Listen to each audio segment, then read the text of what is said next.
자, 말씀을 함께 보겠습니다. 에베소서 4장 14절 15절. 이는 우리가 이제부터 어린아이가 되지 아니하여 사람의 속임수와 간사한 유혹에 빠져 온갖 교훈의 풍조에 밀려 요동하지 않게 하려 함이라. 15절 같이 읽습니다. 오직 사랑 안에서 참된 것을 하여 범사의 그에까지 자랄지라. 그는 머리니 곧 그리스도라. 아멘. 예수님은 무엇이라고요? 머리니. 예수님은 무엇이라고요? 머리. 예수님은 우리의 머리이십니다. 네, 전신갑주를 취하라 15번째 시간, 이기는 자의 삶 10번째입니다. 계속 소제목 이기는 자의 삶으로 10번째. 하나님은 우리 보고 사랑하며 살라 이렇게 말합니다. 여러분, 사랑은 너무나 중요합니다. 우리가 사랑하지 않으면 아무것도 아니죠. 사랑으로 행하지 않아도 아무것도 아니죠. 사랑으로 살지 않아도 아무것도 아니죠. 내가 사랑 자체가 아니어도 아무것도 아니죠. 정말 우리가 무엇 한 것만이 남을까? 사랑한 것만 남습니다. 주님이 말씀합니다. 나를 사랑한 자는 내 말을 지키려니와. 사랑하는 자는 하나님의 말씀을 순종하게 되어져 있다는 거예요. 그럼 사랑하지 않으면 하나님의 말씀을 순종할 수가 없다는 거죠. 우리가 순종한다 이 말은요, 하나님을 사랑한다 이 말이에요. 우리가 그 사랑을 가지고 있는 자가 되기를 원합니다. 할렐루야, 할렐루야. 이렇게 사랑하는 자, 우리가 깨워 있는 자가 되어야 하고 깨우는 자가 되어야 합니다. 이 부분 좀 더 나눌 거고요. 그 다음에 우리는 어둠의 일을 벗어버려야 합니다. 어둠의 일을 벗고 빛의 갑옷을 입어야 합니다. 어둠의 일들을 벗고 빛이신 예수님으로 옷 입어야 합니다. 하나님은 아들을 보내주셨고 그가 이기셨습니다. 그래서 예수님은 마귀의 일을 멸하였습니다. 예수님이 이겼다라고 하는 의미는 어떤 의미가 있냐 하면 사단의 머리를 밟았다, 이런 의미가 있습니다. 그리고 그를 본받은 이제 제자들에게 말씀을 풀어주시고 오순절에 성령을 받기 위해서 예수님께서 원하시는 한 성에 머물기를 원하셨어요. 그 성은 예루살렘이었습니다. 그들은 일심으로 기도하였고 그 하나님이 예수님이 주시겠다라고 했던 그곳을 기다리며 기도함으로 하나님 앞에 머물러 있었습니다. 오순절 날이 임하였어요. 그 하나님의 전에 나가서 예배하는 날이 임하였죠. 그들이 모여 함께 예배하는 가운데 하늘의 문이 열리더니 불의 혀같이 갈라지며 각 사람 위에 성령이 임하기 시작을 했어요. 다시 마귀에게 빼앗겼던 그 무엇인가가 또 다른 하나님의 회복된 형상들 가운데 회복하기 시작했다는 거예요. 마치 하나님이 흙으로 사람을 빚어 코에 생기를 불어넣음을 통하여 하나님의 영이 그들에게 임하였던 것처럼 성령 임함을 통하여서 죽으리라 하면서 떠났던 그 여호와의 영광이 드디어 사람에 깊숙이 들어오게 되었다는 거죠. 그래서 흙으로만 빚었을 때 아주 혼적인 영역이 없었죠. 근데 하나님의 생기를 불어넣은 동시에 영이 그 다음에 그 영과 육 사이에 혼적인 영역이 생겼죠. 그래서 불순종하는 날에는 정령 죽으리라 라고 말할 때 영은 떠나고 근데 만들어진 혼적인 영역은 여전히 남아있더라는 거예요. 이것을 우리는 자아 아니면 옛사람 이렇게 표현합니다. 또한 이것을 일컬어서 우리는 지정의, 이런 영역으로 어, 어, 말하기도 합니다. 자, 이제 성령이 임함을 통하여서 이 제자들 가운데 어떤 변화가 일어나냐 하면 혼적인 영역의 지배를 받고 육을 따라 이렇게 혼의 영역을 따라 살던 사람이 이 하나님의 영이 임함을 통하여서 드디어 영이 혼을 지배하고 육을 지배하는 놀라운 변화가 일어나기 시작을 했습니다. 예. 그러고 난 다음에 하나님의 은사들이 이제 회복된 제자들을 통하여서 드러나기 시작을 하는 거야. 하나님이 주셨던 은사들이 하늘의 영역들이 원래 하나님이 아담에게 주었던 것들이 드디어 드러나기 시작을 합니다. 여러분, 아담은 3만 여종의 이런 동식물의 이름을 친히 이렇게 명명을 했죠. 근데 하여간 이 가렸던 은사들이 다시 회복되어지기 시작을 하는 거예요. 그래서 주님의 놀라운 뜻 가운데 하나는 뭐냐 하면 다시 우리가 어린아이가 되지 아니하고 그리스도의 장성한 분량에 이르기를 원하시고 있다는 거예요. 왜 그랬을까요? 왜 그럴까요? 아직도 이 땅은 누가 있나요? 사단이 있기 때문에 그래요. 우리는 아직도 무엇을 입고 있나요? 육을 입고 있다는 거예요. 사단은 계속해서 우리를 뭐 할 거냐 하면 이미 그가 패했음에도 불구하고 끊임없이 우리는 군비, 군축, 무기 끊임없이 만들어내죠. 그런 것처럼 마귀가 패인데 불구하고 끊임없이 우리를 호시탐탐, 호심탐탐 노리고 있다라고 하는 거예요. 그래서 우리 보고 뭐라고 말하고 있냐 하면 자, 너는 사람의 속임수에 속지 않도록 장성한 자가 되어야 된다.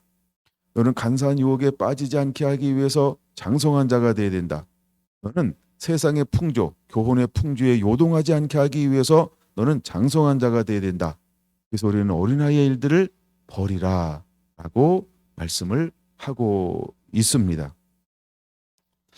근데 이제 우리가 어린애가 되지 아니하고 이 세 가지에 넘어가지 않게 하기 위해서 어떤 삶을 살라라고 15절에 말씀하고 있냐 하면 오직 사랑 안에서 이렇게 말하고 있어요. 오직 사랑 안에서 참된 것을 하여 범사에 그에게까지 잘하기를 원하고 있다는 거예요.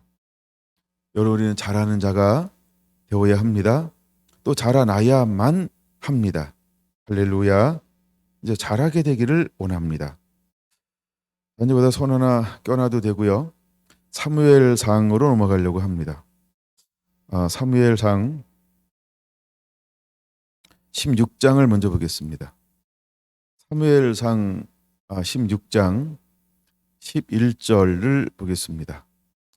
사무엘상 16장 11절 찾으신 분은 함께 읽을까요? 또 사무엘이 이새에게 이르되 내 아들들이 다 여기 있느냐?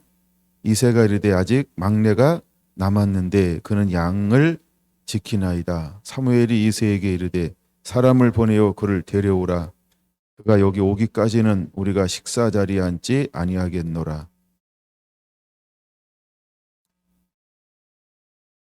이새가 온 목적이 분명히 있었어요. 그럼에도 불구하고 사무엘이 온 목적이 분명히 있었어요. 그럼에도 불구하고 이새는 당연하게 누구를 빼놨어요? 막내를 빼놨어요. 다윗을 빼놨어요. 8번째 아들을 빼놨어요. 여러분, 8은 새로운 시작이라고 하는 의미가 또 있긴 합니다. 8번째 아들을 빼놨어요. 그리고 그가 왔을 때 이제 상을 차렸습니다. 그리고 아들들이 한 명씩 들어오기 시작을 해요. 첫 번째 들어왔던 아들이 누구였을까요? 엘리압. 6절에 나오죠. 엘리압이 첫 번째 들어왔어요. 왜 그가 첫 번째 들어온지는 아시죠? 장남이기 때문에 그렇습니다. 이제 아마 순서대로 이렇게 들어왔나 봐요. 처음에 이제 엘리압이 딱 들어와요. 두 번째는 누가 들어왔을까요? 8절에 나오죠. 아비나답. 그 다음에 9절에 보면 세 번째 아들이 들어오죠. 삼마. 예, 순서별로 다 들어왔어요. 그런데 사무엘이 엘리압을 보고서 어떻게 반응을 보이는가? 6절에 보니까 보고 이렇게 말하죠. 근데 마음에 이르기를, 그럼 이 마음에 이르기는 누구 마음일까요? 사무엘의 마음이요. 여기서 하나 잠깐 짚고 넘어갈게요. 지금 사무엘은 누구의 인도함을 받고 있어요? 하나님의 인도함 받고 성령의 감동함을 입어, 즉 하나님의 메시지 계시를 가지고 성령의 인도를 따라 여기까지 온 거죠. 무엇하러 왔어요? 비밀리에라고 하는 것은 이제 사울왕 몰래 이런 말이에요. 비밀리에 다음 차후의 왕을 세우기 위해서 왔어요. 그래서 그는 와서 이제 그 아들들을 낳으라고 할 때 무엇을 엘리압을 딱 보는 동시에 그는 마음에 흡족했다라고 하는 거예요. 여기서 우리가 한번 생각해 봐야 됩니다. 우리가 성령의 인도함 받아도 그 시대 최고의 영적인 사람이라 할지라도 뭐 할 수 있다? 뭐 할 수 있다? 그럼 이거 성경에 기록된 거니까 우리가 남의 이야기니까 쉽게 받아들이죠. 그럼 내 이야기면 받아들이겠습니까, 여러분? 누가 여러분들이 그런 거예요. 목사님, 이번엔 틀렸어요. 여러분 받아들일 수 있어요? 이거 어려운 겁니다. 그렇죠? 근데 우리도 그럴 수 있다는 걸 늘 깨달아야 돼요. 예.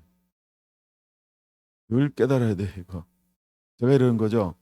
여보, 이거 이번엔 당신 틀렸어. 제가 이렇게 얘기를 한 거예요. 그렇죠? 그럼 이거 어떻게 받아들일까?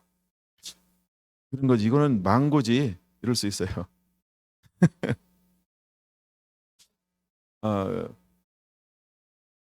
근데 여기서 뭐라고 말하고 있냐 하면 누가 개입합니까? 7절. 누가 개입하죠? 여호와께서. 그렇죠? 7절. 여호와께서 개입을 하십니다.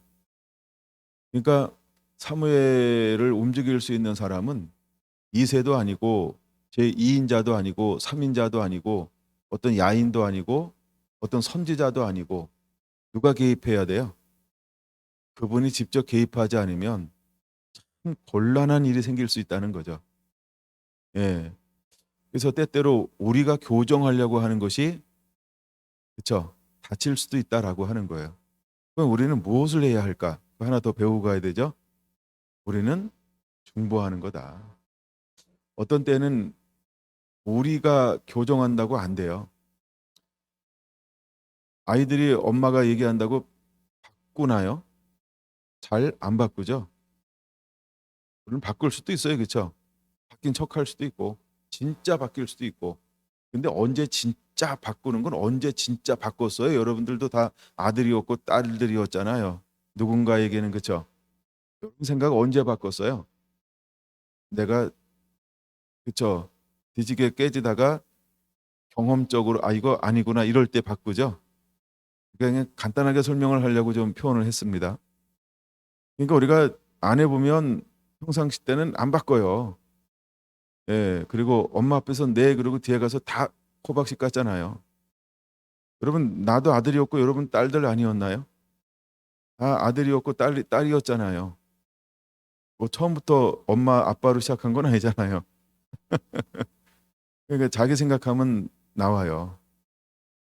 근데 사무엘도 똑같다는 거예요.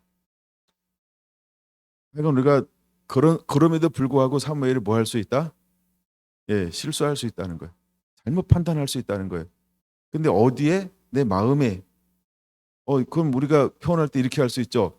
목사님, 감동받았어요. 이렇게 할 수 있잖아요. 그렇죠? 내가 기도하다가 응답 받았어. 이렇게 할 수 있잖아요. 그렇죠? 내가 몇 명에게 물어봤거든요. 다 똑같아요. 엘리압이래, 엘리압. 이럴 수 있단 말이에요. 그렇죠? 근데 우리가 사무엘은 분명히 사무엘도 최고의 그 시대에 사무엘을 앞서는 그런 영적인 하나님과 관계되고 그런 친밀한 사람이 없었어요. 그럼 사무엘이 잘못되면 다 잘못되는 거야. 근데도 사무엘은 옳았다 글렀다 그래도 틀렸다는 거예요. 그렇죠? 여러분 우리가 매일매일 앞에 있는 것 좀 뒤에 있는 거 잃어버리고 앞에 있는 것을 향하여 새롭게 겸손하게 쫓아가지 않으면 여는 우리도 실수할 수 있고 실패할 수 있다는 거예요. 때로는 내 야망을 위해서 내가 하고 싶은 것을 위해서 내 욕심을 위해서 내 자랑을 위해서 내 명예를 위해서 물론 포장은 다 내 거라고 안 해요. 근데 그렇게 달려갈 수 있다는 거예요. 충분히 그럴 수 있는 게 우리가 육을 가지고 있을 때는 가능합니다. 이건 너무 길게 하면 안 되는데 오늘 뒤에 게 하이라이트인데 앞에서 시간 남으면 또 자꾸 딜레이 되면 또 막 아예 제가 말씀을 안 나누는 게 너무 많아가지고요. 감동 왔는데 근데 오늘 이거 빨리 건너가야 될 것 같아. 자, 근데 하여간 이거 중요한 부분이긴 합니다. 자, 넘어갈게요. 17절 여호와께서 사무엘에게 이르시되 뭘 보라고 말합니까? 그의 용모와 키를 보지 말라. 그럼 사무엘이 뭘 보고 마음의 감동을 확 받아버렸어요? 용모와 키를 본 거예요. 그럼 사울왕을 하나님이 딱 봤을 때 경험적으로 뭘 봤을까요? 용모와 키를 본 거예요. 실제로 성경은 그것을 이야기하고 있어요. 그래서 딱 보니까 비슷해. 그러니까 엘리압은 누구랑 비슷한 거예요? 네, 사울왕과 비슷한 거예요. 사울왕과. 야, 저런 기질이면 참 좋겠다. 여러분, 그래서 우리가 경제를 살려야 된다 해가지고 경제 잘하는 사람들 뽑았잖아요. 예, 근데 이런 경제, 그러니까 우리가 외모를 보고서 뽑으면, 예, 자기를 챙기지 나라를 챙기지 않더라고요. 참 우리가 어떤 뭐 이력서를 보고 몰라요. 사람들의 평가 몰라요. 그렇죠? 물론 참고는 하긴 되겠죠. 근데 그것도 모르는 겁니다. 그래서 그러잖아요. 살아봐. 뭐라고요? 살아봐야 돼요. 여러분들 다 살고 계시죠? 감사합니다. 아직 저희 교회 가부가 없어서. 그러고 보니까 가부가 없네요. 이야, 굉장한 축복입니다. 자, 우리가 하여간 그래서 사무엘도 뭘 보고 하나님보다 앞서갈 수 있냐는 거예요. 사무엘 같은 성령의 인도함 받고 하나님의 인도함 받음에도 불구하고 뭐보다 앞서갈 수 있냐는 거예요. 끝까지 아주 세세하게 작은 음성까지도 하나님께 초점을 맞춰야 되는데 사무엘이요 너무 기분 좋았나? 덩실덩실 갔나? 성큼성큼 갔나? 살금살금 가야 되는데 건너뛰었어. 하나님의 음성에 초점을 맞추는 것을. 네, 그리고 네, 딱 들어오자마자 배가 고팠나? 얼른 그에게 기름을 이제 뿔을 꺼내 가지고 기름을 부으려고 했단 말이에요. 그랬더니 하나님께서 아브라함아 하는 것처럼 그를 가로막고 있는 거죠. 예. 하나님은 뭘 본다 그랬어요? 예. 중심을 보느니라라고 말합니다. 하나는 색깔 다른 걸로 좀 표시를 하나 해놓고 넘어갈게요. 엘리압을 보면서 하나님께서 그는 뭐라고 말합니까? 내가 이미 그를 버렸노라. 엘리압에 대해서는 언제 나눌지 모르지만 그러니까 엘리압은 하나님이 이미 그를 버린 사람이라는 거예요. 육체로는 외모로는 왕감이에요. 근데 하나님은 이미 그를 버렸다라고 말합니다. 왜 버렸을까요? 중심이 하나님 마음에 안 맞는 거예요. 중심이 하나님 마음에 안 맞는데 위형은 뭘 가지고 있을 수 있다? 예, 왕으로 세울 만한 사람처럼 보일 수 있다는 거예요. 예, 그래서 위형 가지고 몰라요. 등치 가지고 몰라요. 사이즈 가지고 몰라요. 역사 가지고 몰라요. 이력 가지고 몰라요. 중심이에요. 자꾸 오래 사귀다 보면 자꾸 사람이 드러나는 것처럼 이제 쭉쭉쭉 넘어가서요. 12절 봅니다. 12절 준비됐나요? 이에 사람을 보내어 그를 데려오매 그의 빛이 붉고 눈이 빼어나고 얼굴이 아름답더라. 그렇죠? 이건 누가 보는 거예요? 이거 누가 보고 있는 거예요? 사무엘이 보고 있는 거예요. 사무엘이 뭘 봤어요? 그의 빛이 붉고 눈이 빼어나고 얼굴이 아름다운 것을 보았어요. 근데 6절에는 보고 마음에 이르기를 여호와의 기름 부으실 자가 가연 주님 앞에 있도다. 이렇게 이야기했단 말이에요. 그렇죠? 근데 거기는 뭐에 이르기를? 마음에 이르기를. 그럼 그 마음은 뭐가 빠진 거예요? 나의 생각이죠. 나의 판단이죠. 근데 12절 이번엔 봤는데 그럼 먼저 생각을 합니다. 빛이 붉은데 또 뭘 봤어요? 외모와 신장을 봤죠. 용모와 키를 봤죠. 외모를 본 거야. 이거 외모예요. 그렇죠? 빛이 붉고 눈이 빼어나고 얼굴이 아름답더라. 근데 그때 여호와의 음성이 그 심령의 마음에 울리기 시작하는 거예요. 뭐가 울린다고요? 하나님의 음성이요. 그럼 6절에는 뭐가 없었어요? 그 울림이 없었어요. 하나님의 울림이 없었다는 거예요. 하나님의 울림이 없었다고요. 여러분, 우리가 늘 이렇게 하나님의 울림, 이걸 잡아야 합니다. 요한복음 10장에 보면 하나님의 음성을 듣는다라고 하는 것처럼 하나님의 음성이 그 심령 가운데 들려오는 거예요. 그러면서 12절 뭐라고 말합니까? 이가 그니 일어나 기름을 부으라. 네. 기름 부으고 사무엘은 무엇을 했을까요?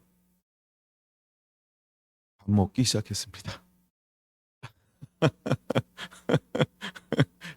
아이 배고파. 자, 그런데 다윗이 하나님 앞에 이렇게 쓰임 받기 전에 다윗은 어떤 사람이었을까? 다윗은 어떤 사람이었을까를 좀 더 살펴보려고 합니다. 이번엔 거기다 손 하나 껴놓고 갔다 와야 됩니다. 시편으로 네 군데를 볼 겁니다. 자, 시편 27편 10절입니다. 시편 27편 10절. 과연 어떤 사람인데 하나님은 다윗에게 기름을 부어 주었을까? 이건 간략하게 나눕니다. 27편 10절. 내 부모는 나를 버렸으나 여호와는 나를 영접하시리라. 다윗은 어디에서 뭘 하고 있었다라고 아까 16장 11절에 말하고 있죠? 양을 치고 있다 이렇게 말하고 있어요. 그 시대에 양을 치는 것은 누구에게 맡기는 거냐면 노예에게 맡기는 거예요. 가장 낮은 사람인데 노예 부리는 사람에게 양을 치도록 맡깁니다. 근데 그 말째 아들이었던 8번째 아들이었던 다윗은 뭘 하고 있었다? 양을 치고 있었다. 그러면 형제나 아버지는 그를 뭐로 여겼다는 걸 짐작할 수 있어요? 아들이 아니고 노예 중에 한 사람 이렇게 여겼다는 거예요. 그럼 나를 품꾼의 하나로 보소서라고 했는데 진짜 품꾼의 하나로 본 사람은 누구였을까? 이새. 그렇죠? 품꾼의 하나로 보소서 할 때 누가 그런 고백을 하고 돌아오죠? 답을 다 주고 있어요. 탕자. 예, 그렇죠? 예, 근데 이새는요 다윗을 뭘로 여기는 거예요? 예, 품꾼의 하나로 여기는 거예요. 그러면 왜 그렇게 여겼을까라고 할 때 오늘 여기 보니까 27장 10절에 그는 어떤 취급을 받았어요? 내 부모는 나를 버렸으나. 버림받은 아들이라는 거예요. 누가요? 다윗이요. 누구한테요? 부모에 의해서, 즉 이새에 의해서 버림을 받았어요. 그럼 왜 버림받았다라고 하는 고백을 할까? 왜 버림받았다는 고백을 할까? 51장 시편입니다. 5절을 한번 보겠습니다. 51장 5절 같이 읽습니다. 내가 제약 중에서 출생하였으며 어머니가 제중에서 나를 잉태하였나이다. 이렇게 말합니다. 그럼 이게 원죄를 말하는 걸까요? 보편적인 죄를 말하는 걸까요? 그런 거 아닙니다. 이건 뭘 말하냐고 하면 이새에게는 부인이 여러 명이 있었다. 예, 그런데 다윗의 엄마 이름이 안 나오니까 이 여인을 뭐 한 거예요? 그렇죠. 간음을 한 거죠. 예, 그래서 응아응아했더니 응아했대요.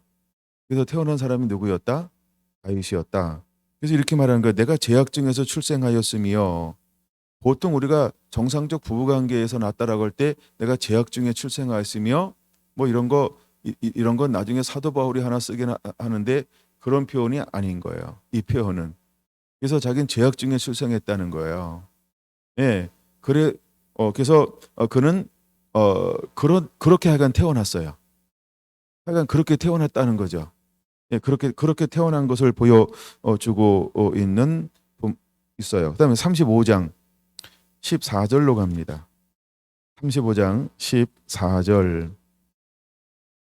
이 성경 순서 찾는 순서도 굉장히 중요합니다. 35장 14절 준비됐나요? 예, 같이 봉독합니다. 시작.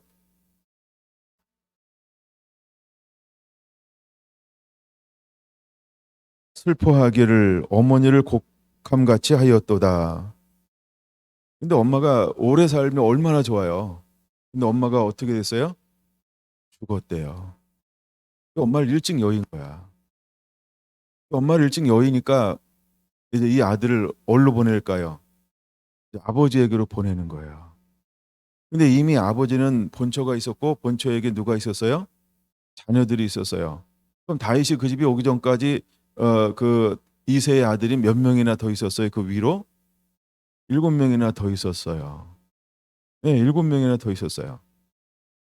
근데 갑자기 배다른 저기 아들이 오니까 그 배다른 형제들이 그를 뭘 취급하는 거예요? 뭘 취급할까요? 69장 8절 넘어갈게요. 69장 8절. 내가 나의 형제들에게는 객이 되고 나의 어머니의 자녀에게는 낯선 사람이 되었나이다. 그 형제들에게는 형제들이 이 다윗을 뭘로 취급해요? 객이요, 나그네요, 이방인이요. 자녀로 인정하지 못하겠다는 거예요. 예. 그다음에 나의 어머니라고 하는 건 같은 다윗의 핏줄 혈통을 이제 이세의 혈통을 말하는 건데 그 형제들은 뭐라고 그를 취급한다? 낯선 사람으로 생까는 거예요. 왕따시키는 거죠. 그림자 취급하는 거죠. 이게 다윗의 삶이었다는 거예요. 이게 다윗의 삶이었다라고 하는 것입니다. 자, 그래서 그는 이제 다윗 어머니가 죽고 이새에게 와서 그는 어디에서 생활하기 시작하는 거예요? 양을 치며 양의 우리에서 생활하고 있는 거예요. 근데 소식이 왔어요. 예, 소식이 전에 소식이 왔어요. 사무엘이 우리 집에 온다. 그럼 이새는 잘 살았을까요? 못 살았을까요? 하여간 여기 한 두 가지 물어봤으니까 잘 사는 쪽으로 가야 돼요. 이새는 잘 살았다. 왜냐하면 양도 많고 양을 치는 노비도 있었고 나중에 보면 양 치는 노비가 있는 걸 알아야 돼요. 나중에 모르면 가르쳐 드릴게요. 지금 사무엘상 넘어오셨죠? 예, 바로 가르쳐 드리겠습니다. 이것이 17장 22절 봅니다. 17장 20절 봅니다. 다윗이 아침에 일찍 일어나서 양을 지키는 자에게 맡기고, 그러면 다윗 위에 또 누가 있었다는 거예요? 양을 지키는 자. 누굴 말하는 걸까요? 진짜 노예들 말하는 거예요. 예, 함께 일하는 사람을 말하는 거예요. 그 다음에 다윗이 심부름 갔는데 혼자 갔을까요? 누굴 데려갔을까요? 모른다. 오늘부터 알아야 됩니다. 22절. 다윗이 자기의 짐을 짐 지키는 자의 손에 맡기고, 그러면 심부름 가는데 누구한테 맡겼을까요? 다윗은 혼자 간 것이 아니라 누굴 데려갔다? 종들을 데려갔다. 그럼 이새는 부자일까요? 가난한 자일까요? 부자였다. 그렇죠? 그럼에도 불구하고 다윗은 아버지의 집, 형제들의 옆에서 잔 것이 아니고 어디서 잠을 자야만 했다? 양틈에서 잠을 자야만 됐다. 그러니까 이새가 다윗을 어떻게 취급한 거예요? 예, 그렇죠? 없었으면 좋은 아들.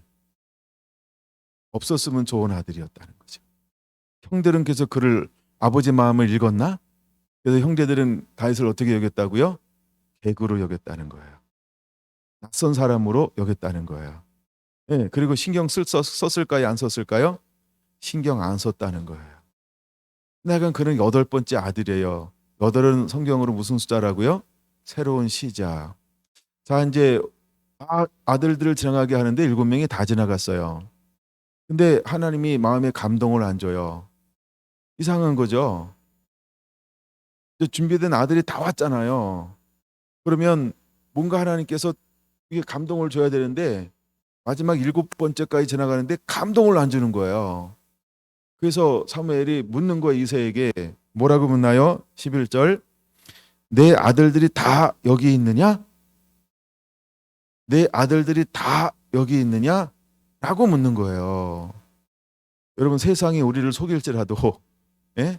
또 육체적인 아버지가 우리를 속인다 할지라도, 또 아니면 우리가 교회 안에서 우리를 속인다 할지라도, 아니면 우리가 기독교 안에서 우리를 속인다 할지라도, 예, 여러분, 사람들이 우리를 전혀 인간 취급하지 않고 사람 취급하지 않고 정상 취급하지 않고 통행인간 취급한다 할지라도 하나님이 우리를 쓰고 싶어 우리에게 다가오시고 교회에게 다가올 때는 세상이 아무리 우리를 모른 척 하려고 해도 할 수 없는 시절이 올 것이다. 할렐루야. 여러분, 이런 것들을 우리가 붙잡아야 합니다. 이새는 다윗을요 아들이라고 생각하지 않은 거예요. 그래서 그 잔치에 그 중요한 자리에 누구를 빼놨을까요? 막내를 빼놨던 거예요. 그러니까 그 다윗이 태어나는데 어떻게 태어난 거예요? 진짜 실수야.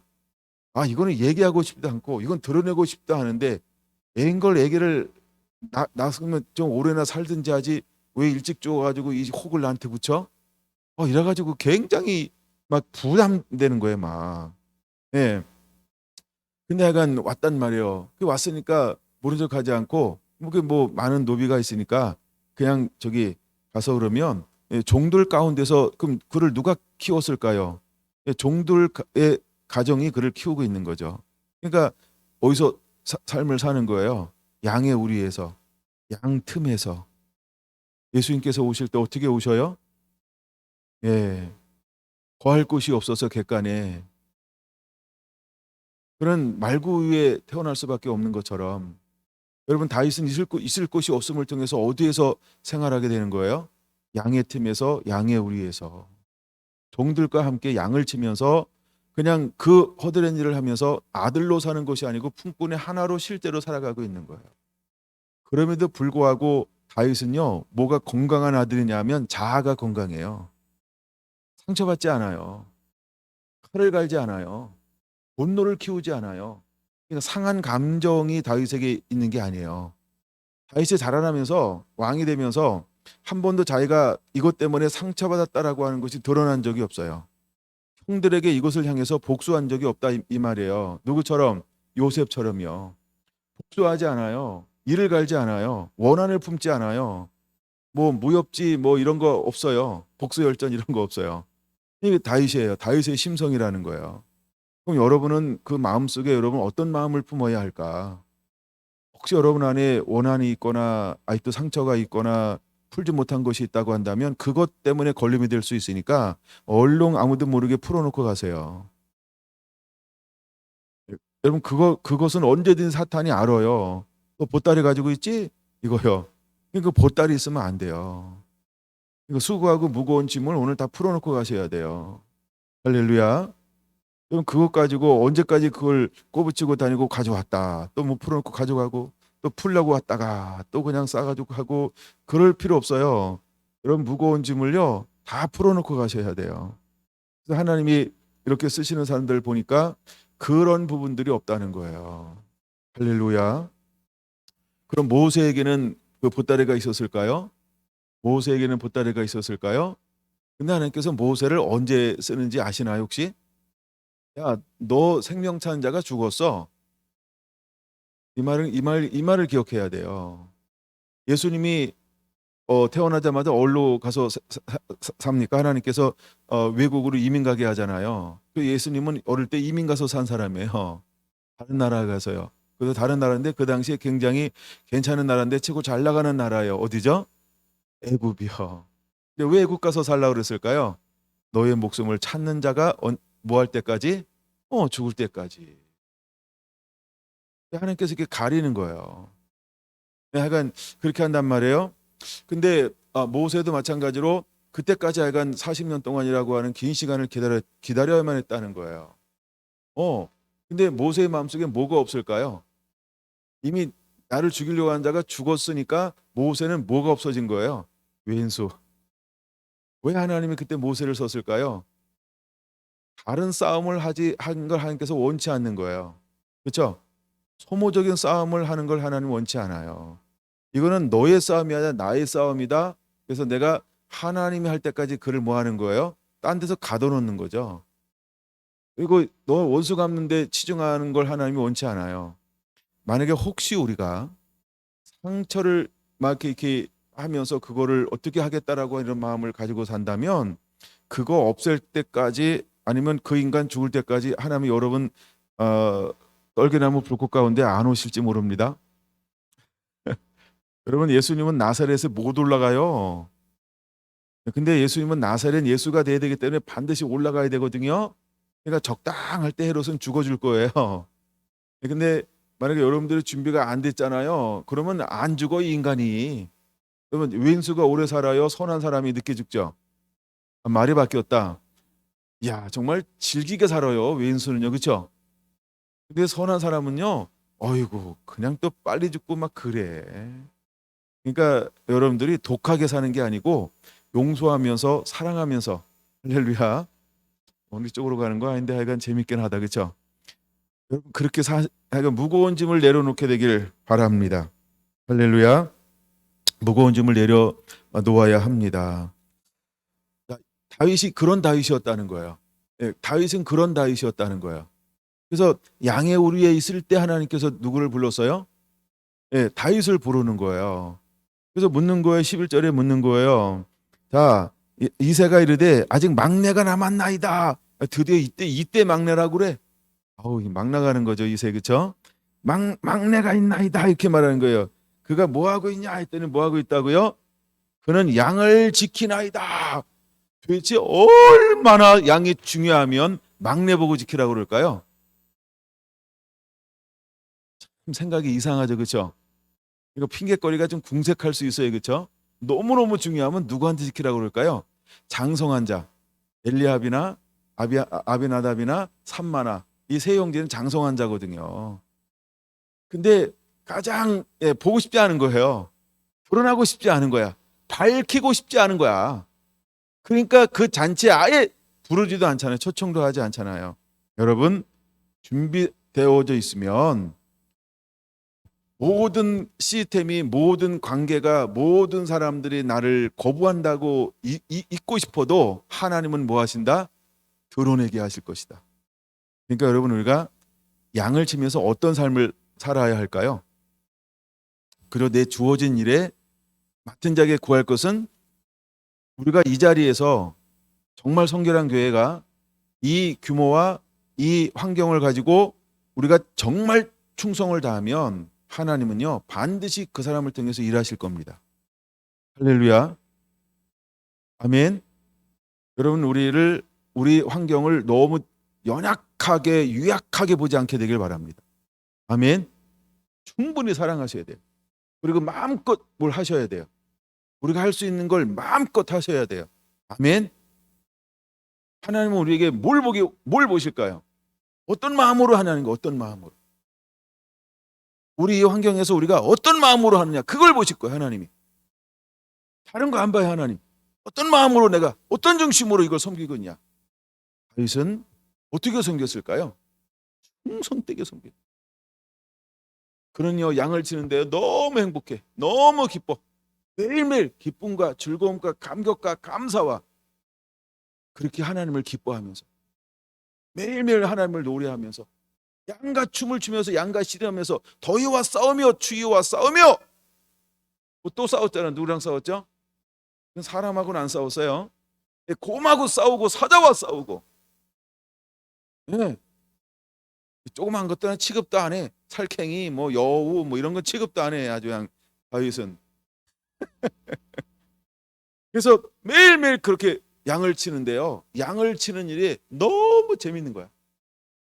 그리고 이건 뭘 보여주는 거예요? 자기가 맡은 일에 충성하는 자였다는 거예요.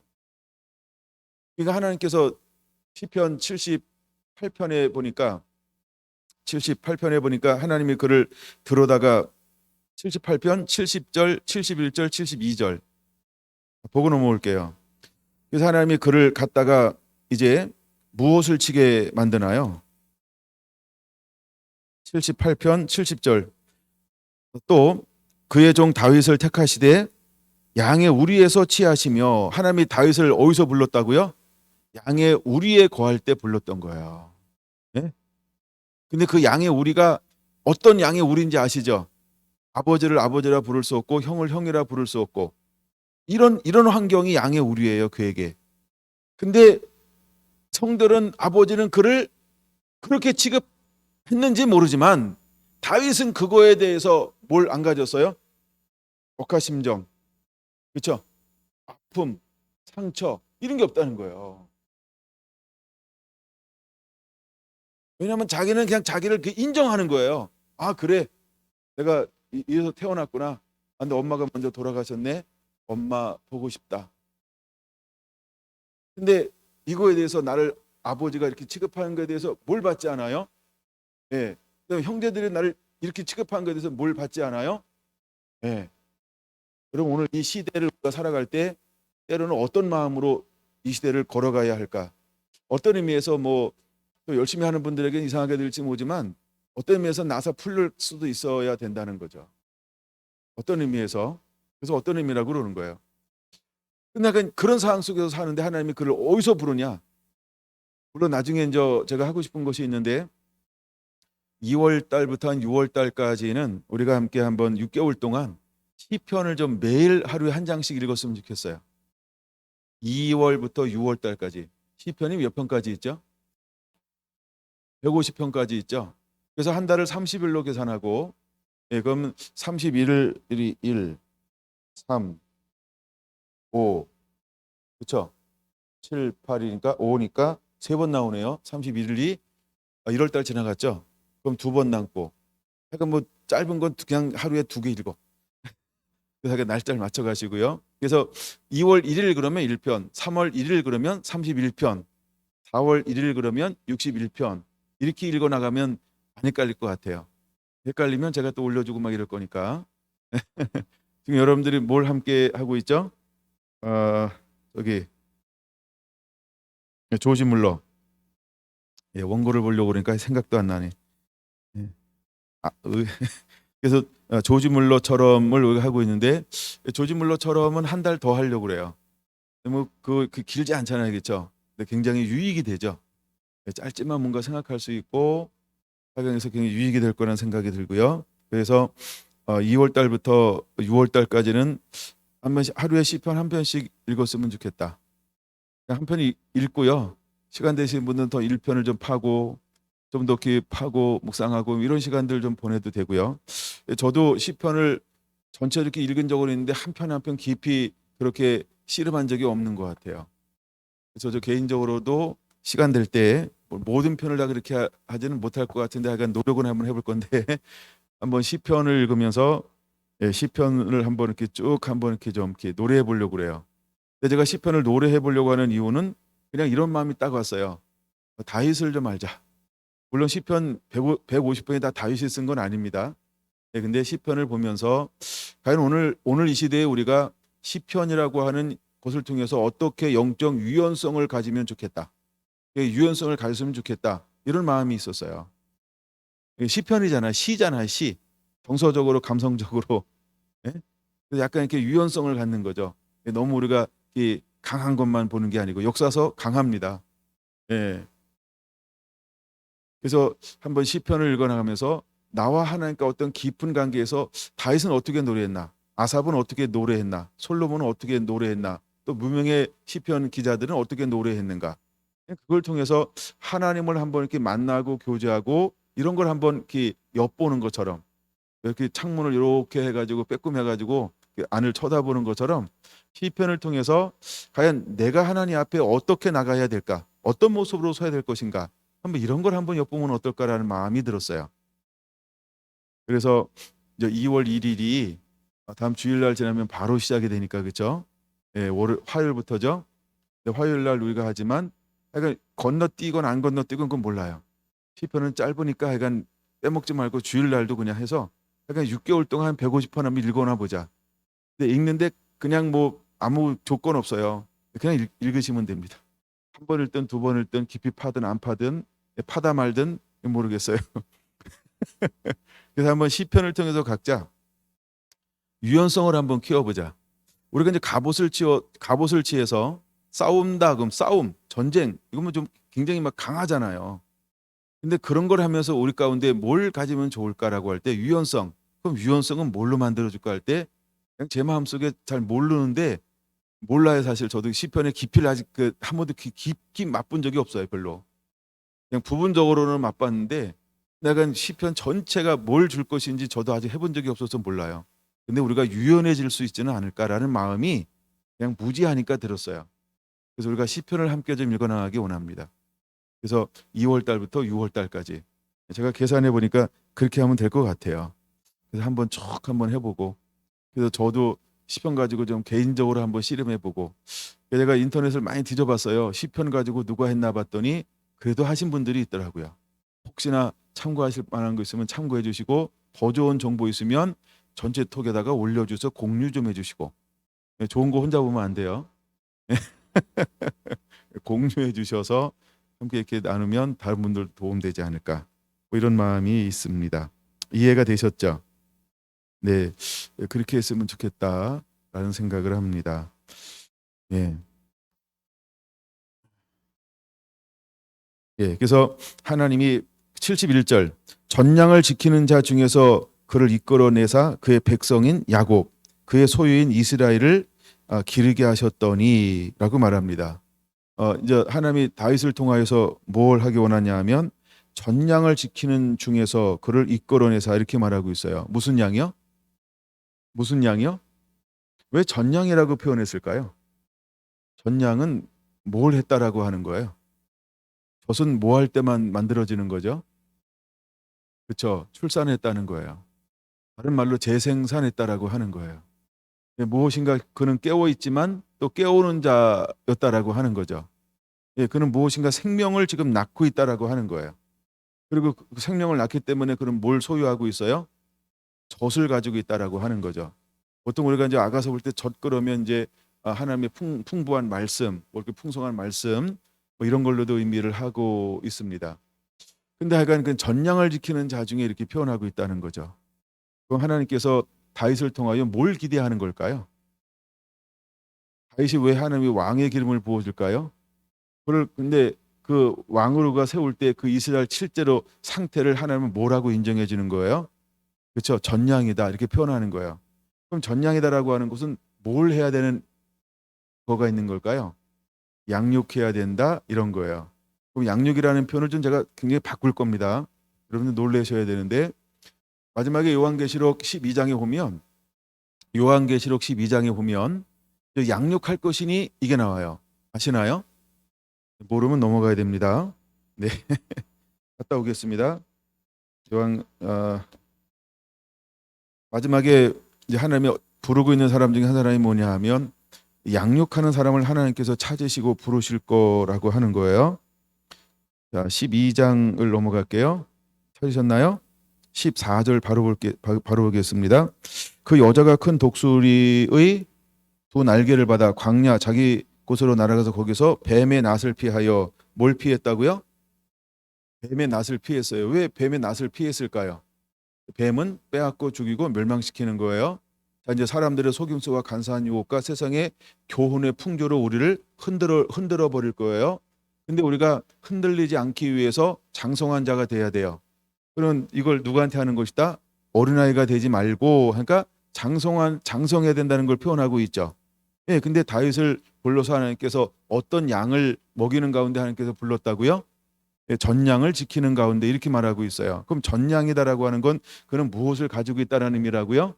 어린 양들을 가지고 있다. 지금 이스라엘이 어떻다? 예, 영적으로 어린아이다 이런 의미가 있어요. 그래서 영적으로 어린아이다라고 하는 의미가 있어요. 근데 하나님의 그를 불렀다는 거예요. 예, 하나님께서 불렀어요. 이거 요한계시록 폈으니까 하나 더 보고 넘어갈 거예요. 그래서 그 뱀의 낫을 피하여 한 때, 두 때, 반 때를 뭐하고 예, 양육받음에라고 했어요. 그리고 우리가 이제 양육하는 하나님께서 은혜를 마지막에 어떤 사람들에게는 허용할 거예요. 예, 그런 것처럼 다시 이제 시편 78편 넘어와서 그러면 하나님은 이 다윗에게 어떤 사명을 맡긴 걸까요? 그죠? 너는 이스라엘을 뭐하라? 양육하라 라는 이런 사명이 주어졌다라고 하는 것이죠. 그러면은 72절에 하나님이 다윗에게 또 무엇을 보았을까요?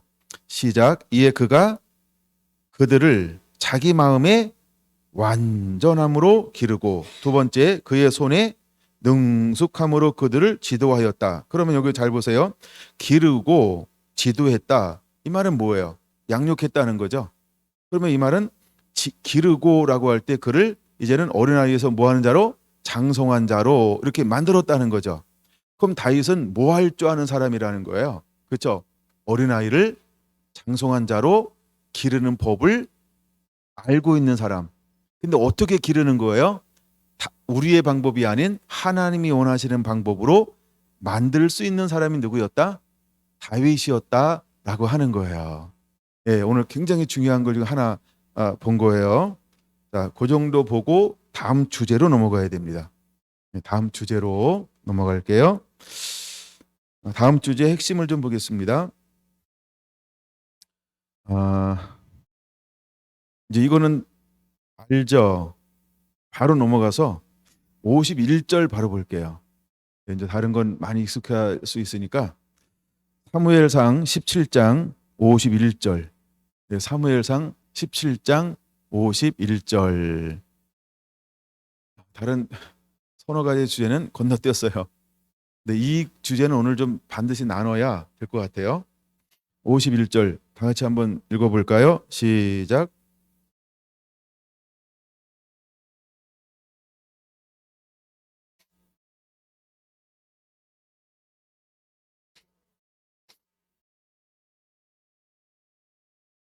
아멘.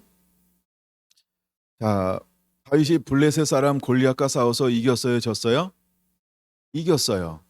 자, 이기고 났어요. 누가 쓰러져 있었을까요? 골리앗이 쓰러져 있어요. 골리앗이 쓰러져 있어요. 그때 쓰러져 있는 다윗은 어떤 행동을 취하고 있나요? 51절로만 볼게요. 다윗이 달려가서 뭐 했어요? 블레셋 사람을 밟고, 뭘 밟았을까요? 뭘 밟았을까요? 크게 해주세요. 뭘 밟았을까요? 머리를 밟았어요. 할렐루야. 자, 다윗은 뭘 할 사람일까요? 머리를 밟을 사람이죠. 다윗은 머리를 밟았단 말이에요. 그럼 블레셋 사람, 물론 가드예요. 5개 도시 중에 이제 가드인데 근데 그가 가장 거기가 이제 셌고요. 근데 블레셋은 무엇을 의미할까요? 이스라엘을 괴롭히는 사단이죠. 예. 근데 그가 공격해 왔을 때 그를 이김을 통하여서 다윗이 뭘 밟았어요? 머리를 밟았어요. 그럼 오늘 머리를 밟는 거에 대해서 조금 더 나누어 보려고 합니다. 네, 이제 우리가 이기는 자가 돼야 돼요. 하나님 우리가 이기는 자가 되기를 원하는 거죠, 그렇죠? 자, 근데 이제 사람의 속임수와 간사한 유혹과 교훈의 풍조에 밀려 요동하지 않고 우리가 서로 사랑 안에서 살면서 이제 사랑으로 하나됨. 그래서 우리의 머리가 뭐가 되어야 한다라고 말씀하고 있었죠? 우리의 머리가 누구라고요? 예수 그리스도니라고 말하고 있죠. 다시 한번요. 오직 사랑 안에서 참된 것을 하여 범사의 계획까지 자랄지라 그는 머리니 곧 그리스도라라고 말하고 있어요. 자, 이제 하나님은 다윗이 이김을 통하여서 단순히 이기는 것에만 목적 두는 것이 아니고 또 하나 다윗을 통하여 하면 지금 뭘 하고 있는 거예요? 창세기 3장 15절을 한 발을 옮기신 거예요. 하나님은 다윗을 통하여 지금 뭘 하고 있는 거예요? 네, 창세기 3장 15절의 한 예언의 말씀을 화면 띄워주면 빨라요. 창세기 3장 15절의 한 말씀을 이루고 있는 거예요. 이게 뭔지는 아시죠? 자, 내 후손이 여자의 후손이 뭘 밟으리라? 너의 머리를 밟게 될 거라는 거죠. 그렇죠? 근데 지금 그의 후손이 누구였어요? 다윗이요. 근데 다윗이 지금 뭘 하고 있는 거예요? 여자의 후손의 이제 그렇죠? 뭐 밟으리라라고 말하고 있죠. 내 머리를 상하게 할 것이요 이렇게 나옵니다. 그렇죠? 그래서 머리를 밟았단 말이에요. 누구의 머리를 밟는 거예요? 뱀의 머리요. 누구의 머리를 밟는 거예요? 뱀의 머리를 밟았어요. 자, 지난번에 이제 우리가 내가 아케부에 대해서 설명했죠. 잡는 자, 속이는 자, 빼앗는 자, 야곱에 대해서 설명했단 말이에요. 근데 저기는 하나만 있는 것이 아니라 또 뭐가 있냐 하면 머리를 밟게 될 것이다라고 하는 게 있어요. 근데 실제로 하나님은 이 영적 보이지 않는 이 싸움 속에서 하나 무엇을 해오고 있을까요? 실제로 마귀의 머리를 밟는 것을 끊임없이 상징적으로 우리에게 보여주고 있다는 거죠. 할렐루야. 이제 하나님은 우리를 통해서 뭘 하길 원할까? 골리앗의 머리를 밟은 같이 이제 우리는 뱀의 머리를 밟는 것, 이것이 회복되어지고 있는 것을 볼 수 있어요. 이제 성경은 막 다 덮어도 되고 원하는 것만 찾으면 돼요. 에베소서 5장 23절이에요. 에베소서 5장 23절. 자, 하나님께서 아내들에게 이렇게 이야기하는 것이죠. 아내들에게 이렇게 합니다. 23절. 이는 남편이 아내의 머리됨이 그리스도께서 교회의 머리됨과 같으니 그가 바로 몸의 구주시라. 할렐루야. 네. 그럼 예수 그리스도가 머리란 말이에요. 근데 우리가 뱀의 유혹을 받음을 통하여서 실제로 육체를 입고 있는 수많은 사람들의 머리를 어디에다가 넘겨줬을까요? 사단에게 넘겨줬어요. 감사합니다. 도와주셔서 사단에게 넘겨준 거예요. 머리를. 그러니까 우리가 육을 입고 있는 동안에 끊임없이 우리는 뭐의 말을 들어야 돼요? 머리의 말을 듣죠. 근데 지금 머리가 누구예요? 사단이 머리예요. 그러니까 하나님께서는 언젠가는 뭐 하신다 그랬어요? 내가 머리를 밟으리라 라고 하는 거예요. 그럼 머리를 밟기 위해서는 뭘 해야 될까요? 영적 싸움을 해야 되죠. 싸움을 해서 뭘 해야 머리를 밟을 수 있는 거예요? 이겨야 되는 거죠. 이겨야만 머리를 밟는 거예요. 그러고 난 다음에 다윗은 실제로 골리앗이 넘어졌을 때 칼이 없으므로 그에게 있는 그의 칼로 발로 밟고 뭐 했어요? 목을 쳤어요. 그럼 그에게는 지금 뭐가 없어진 거예요? 머리가 없어진 거죠. 마찬가지로 예수님께서 이 땅에 오셔서 십자가에 죽으셨다. 요한복음에 만큼 내가 마귀를 멸하러 오셨다라고 하는 것처럼 예수님께서 오셔서는 무엇을 회복한 걸까요? 그렇죠. 수많은 사람들의 머리를 교체한 거죠. 머리 교체죠. 이것이 예수님께서 하신 일이라고 하는 거예요. 그거를 보여주는 것이 다윗의 후손으로 온 누굴 통해서? 예수 그리스도를 통하여. 그러니까 다윗은 어떤 경험이 있어야 될까요? 그렇죠. 머리를 취하는 경험이 있는 거예요. 그래서 이 17장의 기록은 굉장히 중요한 기록이라는 거예요. 특별히 골리앗을 굉장히 거인이죠. 마지막 때 오는 적그리스도가 우리의 힘으로 볼 때 어떻게 보일까요? 골리앗처럼 만몬처럼 보일 거예요. 거대한 세력처럼요. 우리의 능과 힘으로는 도저히 이길 수 없는 세력처럼 보일 거예요. 근데 그래서 이스라엘 사람들은 실제 뭐 했어요? 두려워하더라. 뭐 하는데? 하나님의 사람을 모욕하는데. 이거를 계시록에 보면은 예수님에 보면은 예수님이 왜 죽었을까요? 그 당시 사람들 예수님을 왜 죽였을까요? 신성모독. 예수님께서 왜 죽였을까요? 신성모독이라고 하니까 자칭 예수님이 그들이 볼 땐 뭐라고 여겼어? 내가 하나님의 아들이다. 그러니까 그들이 볼 땐 예수님이 자칭 하나님의 아들, 이걸 뭐로 여겼더라? 신성모독으로 여겼다는 거예요. 그래서 그가 그 법을 통하여 뭘 통해서? 법령을 통해서 그를 죽인 거예요. 우리에게는 한 법이 있으니 이래요. 근데 그 누구죠? 재판관. 그 있잖아요. 그 니고데 빌라도. 감사합니다. 빌라도는 예수님을 딱 만났을 때 그에게 뭘 못 찾았어요? 죄를 못 찾았어요. 그렇죠? 그러니까 로마법으로는 예수님을 죽일 수 있어요? 못 죽여요? 못 죽여요. 근데 누구한테는 법령을 가지고 있었어요? 유대인들은 법령을 가지고 있었어요. 유대인들은 법령을 가지고 있었단 말이에요. 근데 그들이 가지고 있는 법령을 어거지로 끼워 맞추는데 어떤 법령에 맞는다고 생각했어요? 신성 모독죄. 그래서 한 사람이 죽어야 한다는 거예요. 그래서 그들이 죽음에 내어 줬단 말이에요. 그래서 약간 그렇게 예수님이 죽었어요. 예수님이 죽으시는데 예수님께서 가는데 그들에게 머리에 뭘 쓰고 나요? 가시관을 씌우는 거죠. 가시관은 뭘 의미하는 걸까요? 멸시하는 거죠. 희롱하는 거죠. 무시하는 거죠. 모욕하는 거죠. 근데 왜 그들은 그러면 예수님 머리에 가시관을 씌웠을까요? 사단은 아는 겁니다. 예수가 뭐 할 사람인 거를, 자기의 머리를 상하게 할 것을. 그러니까 자기들이 최대한 할 수 있는 게 뭘 할 수 있는, 모형적으로 그를 조롱하고 멸시하고 희롱하고 무시하고, 예, 이렇게 인격적인 모독을 하고, 그거 이외엔 더 이상 할 수가 없어요. 그것이 가시관의 의미라는 거예요. 마귀는 그렇게 해서 우리를 희롱거리를 만들었어요. 웃음거리를 만들었어요. 조롱거리를 만들었어요.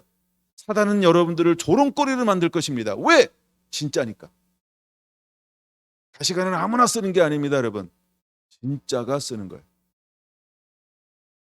그래서 사단은 여러분들을 조롱거리를 만들니까요. 그래서 엘리압이 다윗을 조롱거리를 만드는 거예요. 이거 안 봐서 잘 모르나요? 그 위에 다 나오는 거예요. 그 다음에 아버지도 왕으로 세우려고 할 때 이 보이지 않는 강력한 영적 전쟁 가운데 그를, 그렇죠, 부르지도 않아요. 업신여긴단 말이에요. 근데 지금 이 하나하나의 발자국이 뭘 향하여 달려가고 있는 발자국의 움직임일까요? 마귀의 머리를 밟는 발자국이라. 근데 사단은 이것을 아는 거예요. 예, 그래서 그런 환경을 다 만들어내요. 그리고 그를 멸시하고 조롱하고 무시하고 깔보고 업신여기게 만들어요. 하여간 이렇게 쭉. 근데 예수님도 결국은 예수님은 3일 만에 부활하심을 통하여서, 그쵸, 이는 실로 하나님의 아들이었도다. 그럼 모독한 거예요? 아니면 팩트, 진짜를 실제로 증언한 거예요? 실제로 증언한 걸, 실제를 이야기한 거죠. 더 이상 그들은 이것을 가둘 수가 없었어요. 더 이상 돈으로 이것을 막을 수가 없었어요. 예. 마지막에 똑같이 적교에서는 뭘 반포할까요? 수많은 법령들을 발표할 거예요. 수많은 행정 명령들을 막 만들어낼 거예요. 어떤 건 급조하기 시작해요. 우리도 국무회의에서 법을 급조할 수 있는 거 다 아시죠? 모르시나요? 그 국회의원들만 하는 거 아닙니다. 예, 그래서 그 수많은 것들을 만들어 낼 거예요. 뭘 하기 위해서? 우리의 머리를 상하게 하기 위해서. 그런 아는 거예요. 우리가 뭐 할 존재라고 하는 거를요, 그의 머리를 밟을 존재라고 하는 걸 사탄은 알아. 그래서 사단은 머리를 밟을 존재들을 계속 죽이려고 하는 거예요. 자기가 머리가 상할 거니까 그 머리가 상하지 않기 위해서 끊임없이 그 일들을 사단은 해낼 거예요. 여러분, 세례 요한이 주의 오실 길을 예비했죠. 세례 요한이 주의 오실 길을 예비하죠. 마태복음 14장을 보겠습니다. 마태복음 14장에 보면 이제 그이가 회개하라고 헤롯을 지적을 했죠. 너는 그 결혼이 잘못된 것이다. 그랬더니 열받아가지고 그를 감옥에 가둬놨어요. 그리고 잔치가 벌어졌어요. 딸이 있는데 아이가 춤을 너무 잘 췄어요. 그 기분이 너무 좋았어요. 사람들을 다 모아놓고 약속을 했어요. 내 소원이 무엇이냐? 내가 원하는 것을 내가 들어주겠다. 그랬더니 누구한테 달려가요? 엄마한테 달려가요. 여자 아주 무서운 거예요. 그랬더니 그는 뭘 달라고 이야기합니까? 세례 요한의 목을 쟁반에 담아 달라고 요구하라. 그래가지고 그대로 메아리 쳤어요. 그랬더니 수많은 사람이 있으니까 이 왕이 무엇 때문에 거절하지 못하죠? 자기의 체면이요. 자기 자신이요. 자기 명예요. 자기 모든 걸 유지하기 위해서. 그렇죠?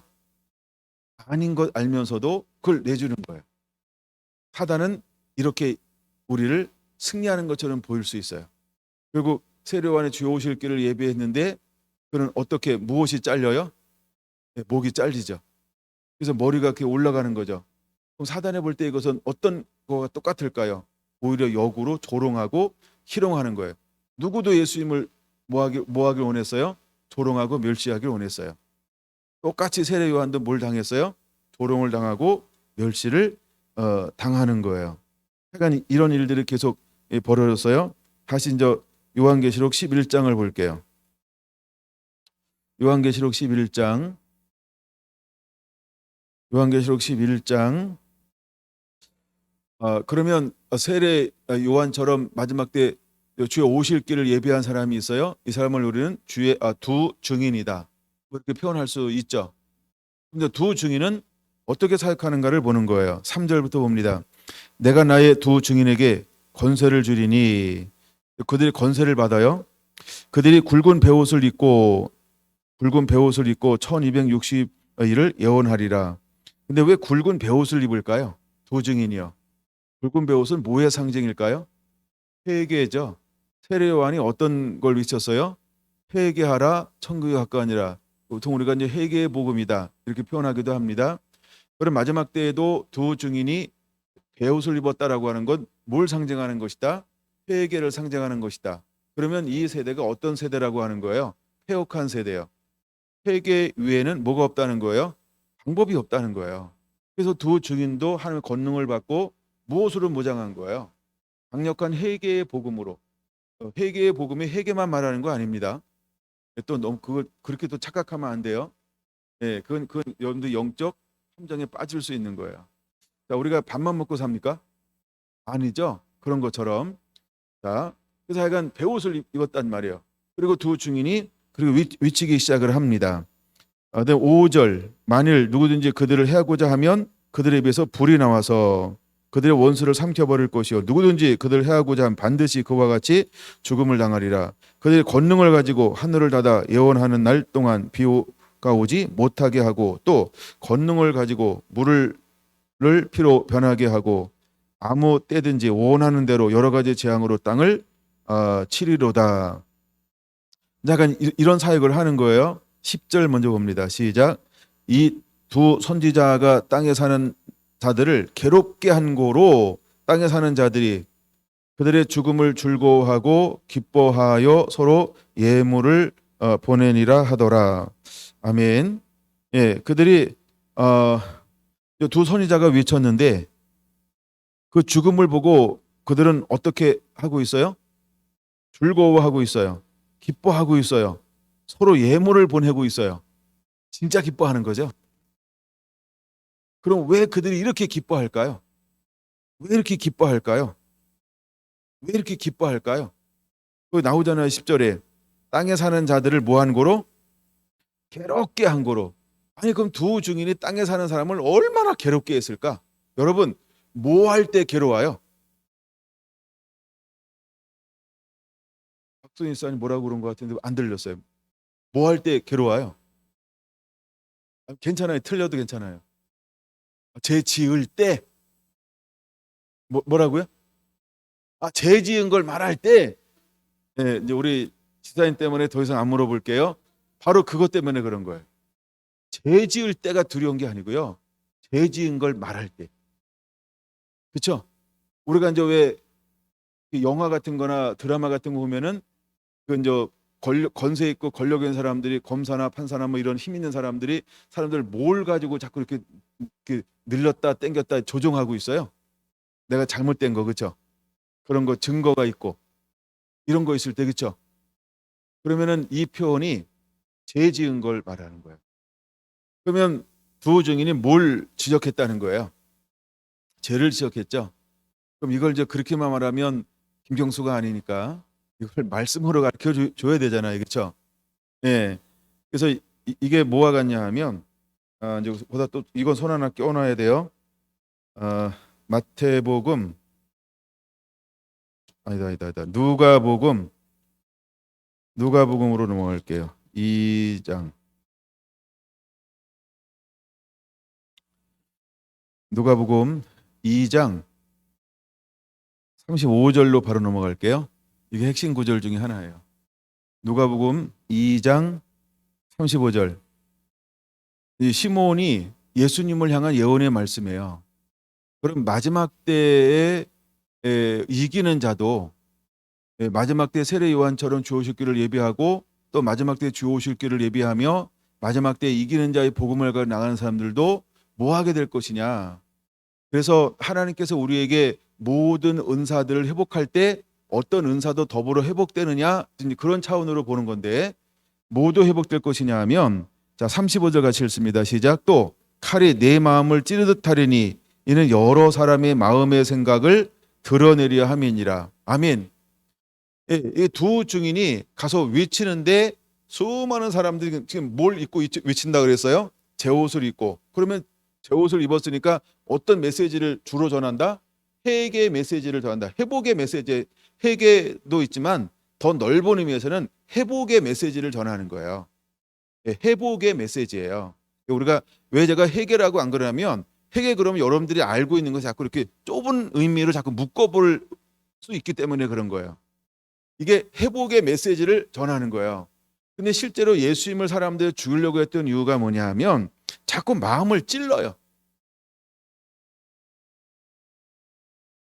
나도 내 죄를 아는데 누가 내 죄를 떠벌리고 다니면 그 인간 어떻게 하고 싶어요? 확 그냥 그러고 싶잖아요. 근데 예수님이 뭐예요? 계속 마음을 찔러대는 거야. 그럼 마지막에 두 증인이 뭘 했으니까 괴롭게 이렇게 표현할까요? 이 마음을 찔른 거예요. 속을 드러내게 만든 거예요. 그러니까 마지막에 복음은 실제로 그렇다는 거예요. 그래서 실제로 베드로도 복음을 증거하고 또 누구도 복음을 증거했죠? 사도행전 보니까 스데반도 복음을 증거했잖아요. 그랬더니 그들이 어떻게 했어요? 마음에 찔려. 그렇지, 이렇게잖아요. 마음에 찔려. 어찌할꼬, 이게 마음에 찔린 거예요. 근데 한 사람은 한쪽은 회개하고 한쪽은 뭐했다? 의시해서 죽여버렸다. 그럼 죽음도 뭘 보여주는 거예요? 실제로 마지막 때 두 증인은 뭘 합니까? 죽어요. 세례요한은 뭐 합니까? 실제로 죽어요. 근데 누구는 죽지 않습니까? 예수님은 계속해서 뭘 이루는 거예요? 사역을 이루고 그때가 되면 그는 죽는 거예요. 근데 그들이 실제로 죽이는 이유는 뭐냐 하면 속을 드러내기 때문에 죽인 거예요. 예수님도 자꾸 그들의 속을 드러내니까 죽인 거예요. 예, 나와 상관하지 않으면, 나에게 위협이 되지 않으면 뭔 일을 해도 관심도 안 갖습니다. 그렇죠? 예, 근데 이게 계속해서 이제 방해가 되니까, 위협이 되니까 계속 죽는 거예요. 자, 그래서 그래서 두 증인이 죽는 이유는 뭐냐하면 그들의 생각을 드러내기 때문에 그들이 죽는 거예요. 그럼 마지막 때 주 오심을 예비하는 사람들은 실제로 뭘 할 수 있는 사람일까요? 뱀의 머리를 박는 자라는 거예요. 여러분, 우리는 이기는 자입니다. 근데 그냥 이기는 자가 아니고요. 지금 뱀의 머리를 이렇게 박는 자, 그렇게 하나님은 우리를 준비하시고 있다라고 하는 것입니다. 예. 아까 가시관 이야기했죠. 그래도 가시관도 성경을 한번 찾아보죠. 좀 더 시간이 가도 뱀은 오늘 완성을 좀 해야 돼. 머리를. 마태복음 27장으로 볼게요. 마태복음 27장 29절 보겠습니다. 가시를 엮어 그 머리에 관을 씌우고 갈대를 그 오른손에 들리고 그 앞에서 무릎을 꿇고 뭐하여 이르되 희롱하여 이르되 유대인이 왕이여 평안할지어다. 37절 그 머리 위에 이는 유대인의 왕 예수라 쓴 죄패를 붙였더라. 왜 죄패를 붙이는 거예요? 회롱하는 거예요. 회롱하는 거예요. 그러니까 이때 가시관에는 뭘 상징하냐 하면 회롱, 조롱 이런 거를 이제 상징을 하는 거다. 상징하는 거다라고 하는 거죠. 왜냐하면 결국은 예수님이 사단의 머리를 밟을 자인 것을 아는 거예요. 그래서 그를 희롱하는 도구로 그렇게 쓰고 사용하고 있습니다. 마태복음 다음에는 누가복음 10장으로 한번 이거 하나 보겠습니다. 누가복음 10장.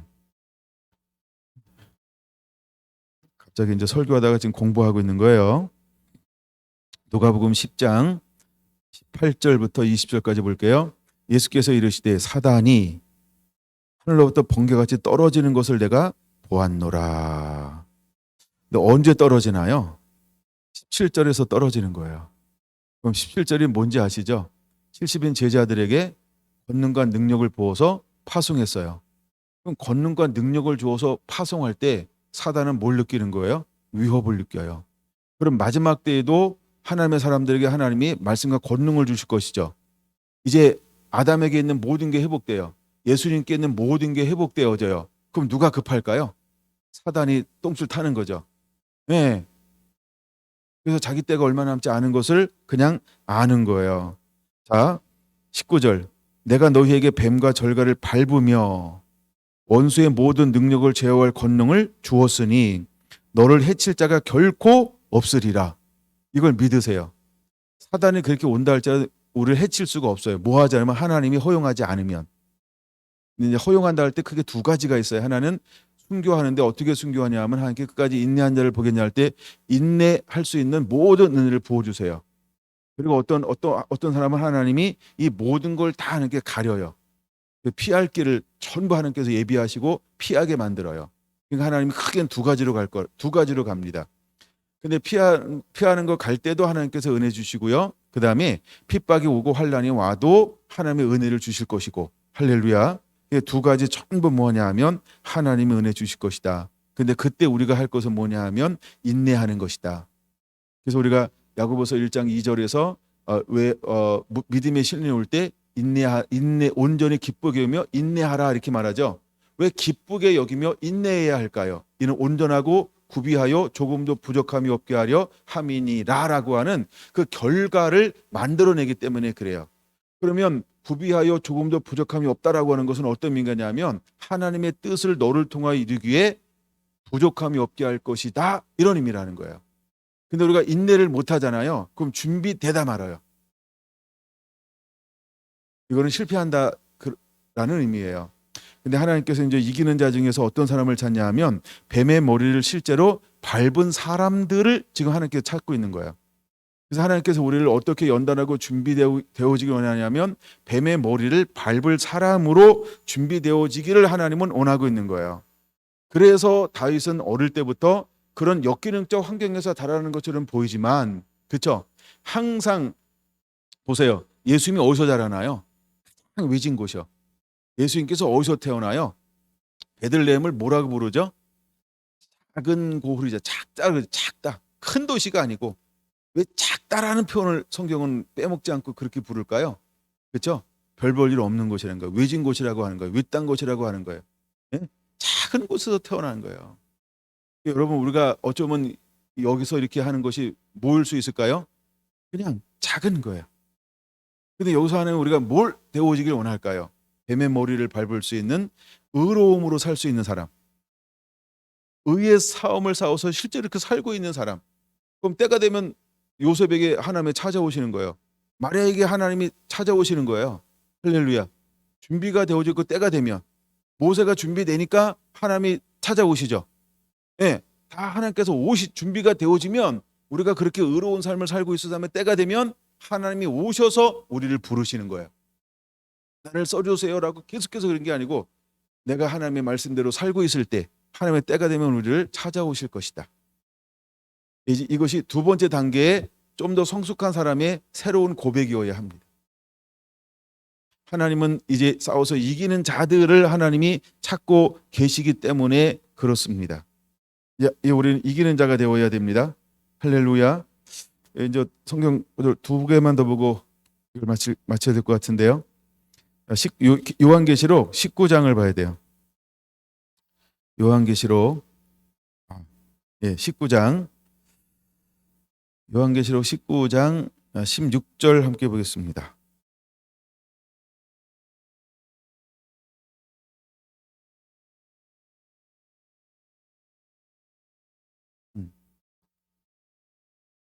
요한계시록 19장 16절 19장 16절 보셨나요? 제가 이걸 보려고 하는 이유가 그 옷과 그 다리에 이름을 쓴 것이 있으니 만왕의 왕이요 만주의 주라 하였더라. 다리에 뭐가 있다고요? 이름이 있어요. 근데 그 이름이 뭐라고요? 만왕의 왕이요 만주의 주라는 이름이 쓰여 있다는 거예요. 그럼 예수님의 다리에 왜 이름이 쓰여져 있을까요? 예? 다리로 뭘 하는 거예요? 예, 마귀를 밟을 거잖아요. 근데 왜 이름이 쓰여져 있을까요? 그 의미는 또 아시나요? 왜 다리에 이름이 쓰여져 있을까요? 다리에 이름이 쓰여 있잖아요. 그거는 그럼 거기다 손 하나 껴둬야 돼요 또. 저기 먼 산 바라보고 계셔가지고 예, 그거는 빌립보서 2장으로 넘어와야 돼요. 빌립보서 2장. 예, 빌립보서 2장으로 보면 예, 10절로 핵심 구절이 10절입니다. 하늘에 있는 자들과 땅에 있는 자들과 땅 아래에 있는 자들로 모든 무릎을 예수의 이름에 꿇게 하시고, 그 예수의 이름에 꿇게 하잖아요. 근데 다리에 뭐가 쓰여져 있다고요? 만왕의 왕이요 만주의 주라고 하는 뭐가 쓰여져 있는 거예요? 이름이요. 그게 딱 이해가 돼야 되는데 오늘 이해가 안 돼도 제 말씀을 또 듣고 또 듣다가 이해가 될지어다. 네. 그래서 예수님의 다리에는 이름이 쓰여져 있어요. 이 이름은 승리. 근데 승리하는 데 이기는 건데 뭘 이기냐 하면 마귀의 머리를 실제로 밟으실 수 있는 밟는 분이 누구다? 이때는 이제 어떤 예수예요? 신랑 되신 예수님.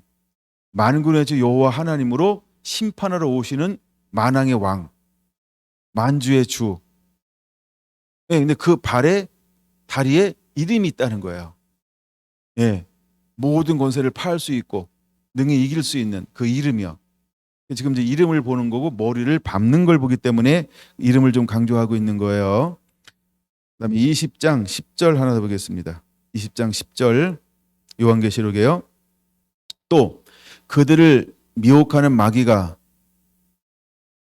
불과 유황못에 던져지니 거기는 그 짐승과 거짓 선지자도 있어 세세토록 밤낮 괴로움을 받으리라. 할렐루야. 이제 마지막에 결국 마귀는 이렇게 패하게 될 것이다. 근데 지금 하나님이 어떤 사람들을 부르고 있냐 하면 다윗처럼 사단의 머리를 밟을 사람, 다윗의 후손이 되어서 사단의 머리를 밟을 사람, 예수님이 사단의 머리를 밟은 것처럼 이제는 예수님을 닮은 주님의 자녀들을 통하여서 사단의 머리를 밟을 것이다. 그래서 저와 여러분들이 이기는 자가 되는데 어떻게 이기는 자냐? 사단의 머리를 밟는 자로 이기는 자가 될 것이다. 할렐루야. 제가 이제 제자들에게는 그냥 누가복음 10장에서 권능을 주었을 때 실제로 뭘 밟을 수 있는 권세를 주었다? 예, 사단을 머리를 밟을 수 있는 권세를 나누어 주었다는 거예요.